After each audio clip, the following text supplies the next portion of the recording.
নমস্কার বন্ধুরা, RP village স্টোরির পক্ষ থেকে সকলকে জানাই অনেক স্বাগত। আজকে আবার চলে এসেছি দারুণ সুন্দর একটা রেসিপি নিয়ে। আজকে বাজার থেকে দেখো এই যে কাতলা মাছের কাটা পিস নিয়ে চলে এসেছি। এই কাতলা মাছের পিস দিয়ে করব কাতলা কালিয়া। তোমরা পুরো ভিডিওটা দেখতে থাকো। প্রথমে আমি এখানে রসুন, আদা, কাঁচা লঙ্কা, তারপরে পেঁয়াজ এগুলো সব রেডি করে নেব। তারপরে তোমাদেরকে রেসিপিটা দেখাবো। তোমরা পুরো ভিডিওটা দেখতে থাকো।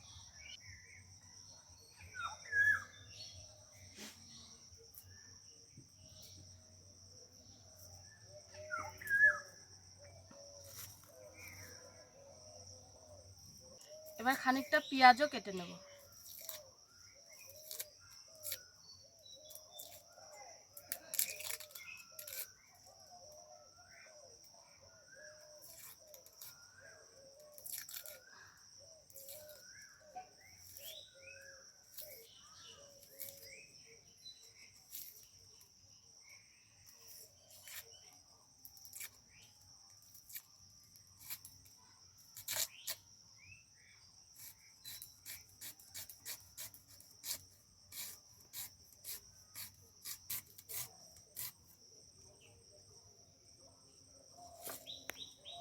এবার সব কিছু রেডি করে নিয়েছি।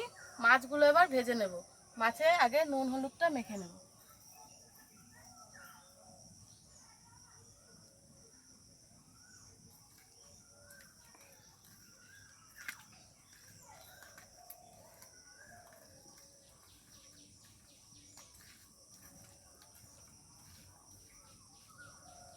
আর এদিকে কড়াইও গরম হয়ে গেছে। এবার কড়াইতে দিয়ে দেবো সর্ষের তেল।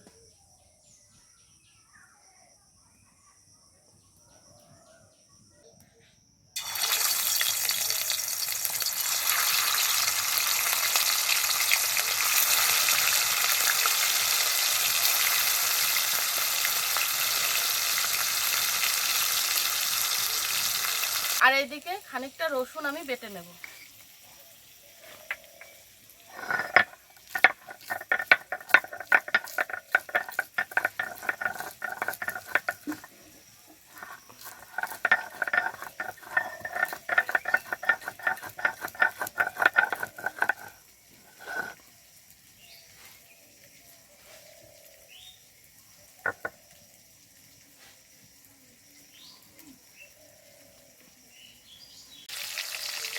মাছগুলো এক পিঠ ভাজা হয়ে গেছে। এবার এই পিঠটা উল্টে দেবো।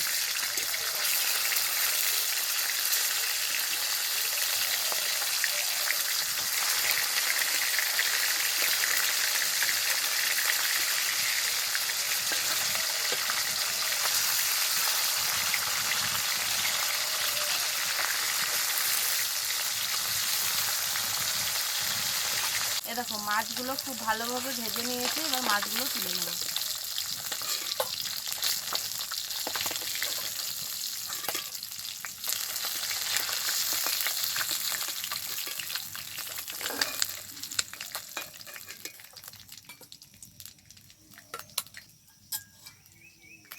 এবার বাকি মাছগুলো এই একইভাবেই ভেজে নেব।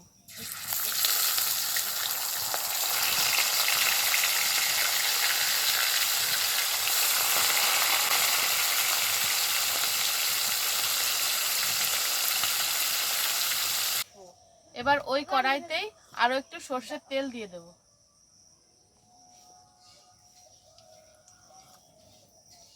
এবার দিয়ে দেবো ফোড়ন। ফোড়নে দেবো তেজপাতা, শুকনো লঙ্কা, গোটা গরম মশলা আর গোটা জিরে। এবার দিয়ে দেবো পেঁয়াজ কুচি। এবার পেঁয়াজটাকে খুব ভালো করে ভেজে নেব।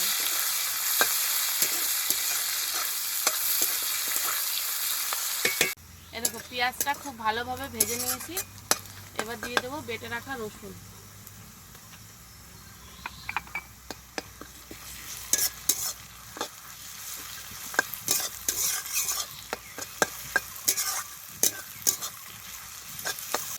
পেঁয়াজ আর রসুনটাকে খুব ভালোভাবে কষিয়ে নিয়েছি। এবার সমস্ত গুঁড়ো মশলা আমি দিয়ে দেব।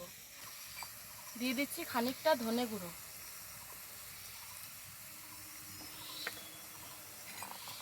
জিরে গুঁড়ো, লঙ্কা গুঁড়ো,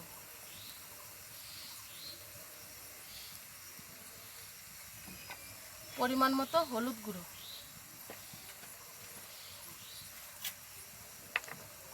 আর স্বাদ মতো দেব নুন, আর খানিকটা টক দইও এর মধ্যে দিয়ে দেব। সব কিছু দিয়ে দিয়েছি। এবার মশলাটাকে খুব ভালোভাবে কষাবো।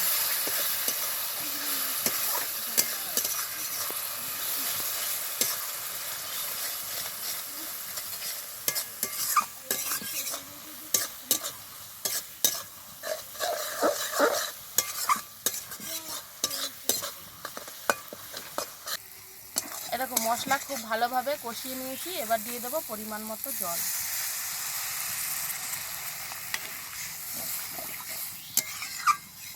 এবার ঝোলটাকে খুব ভালো করে ফুটিয়ে নেব, জাল করে নেব।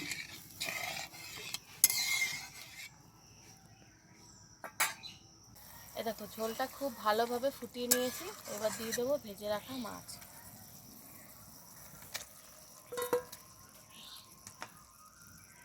এবার মাছ দিয়ে আর 2-3 মিনিট মতো ফুটিয়ে একটুখানি ঘি আর গরম মশলা ছড়িয়ে নামিয়ে নেব। তাহলে কাতলা মাছের কালিয়া একদম রেডি হয়ে যাবে। এবার ওপর থেকে খানিকটা গরম মশলা আর একটুখানি ঘি দিয়ে নামিয়ে নেব।